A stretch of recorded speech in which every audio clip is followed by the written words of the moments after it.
कुछ नहीं कर पाए वो जिंदगी में,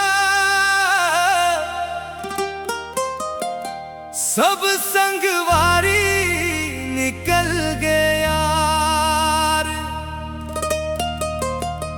दईहान के बछवा छल्ला हो गए, सब ओरी ओरी निकल गया।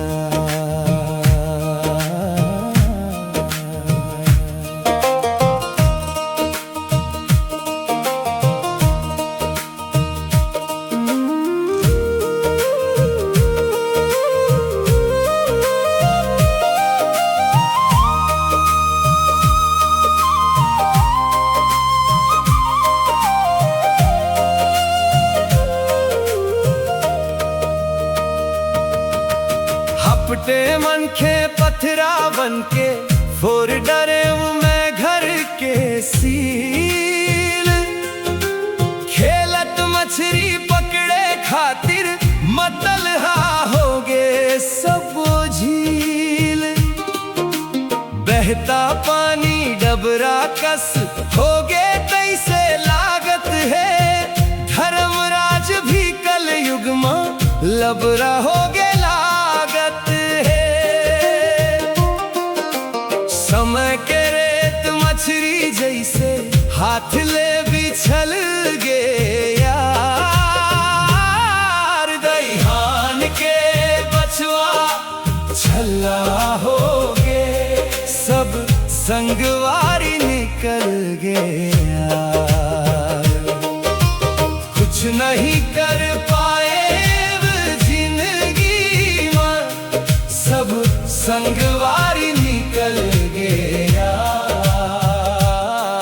दईहान के बछवा छल्ला हो गे, सब ओरी ओरी निकल गया।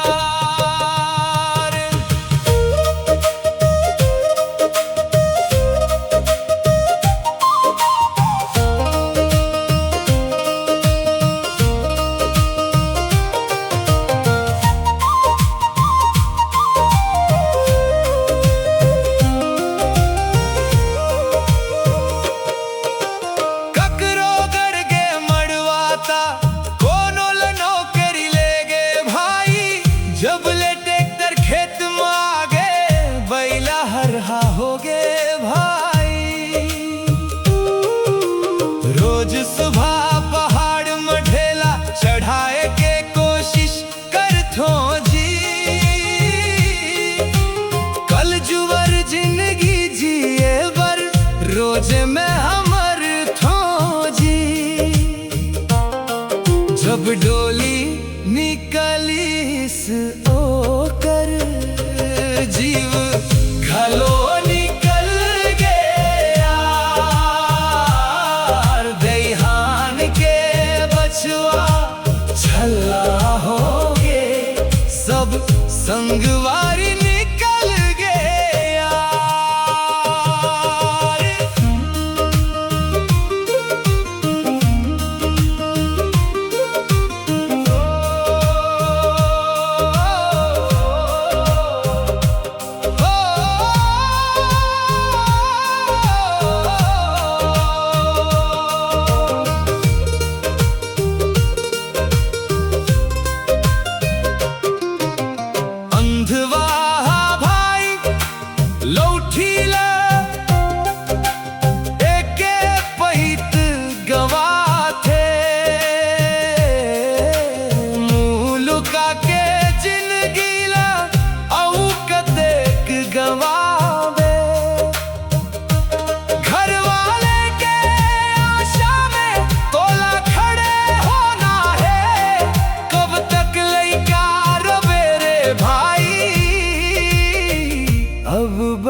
देखा हूँ।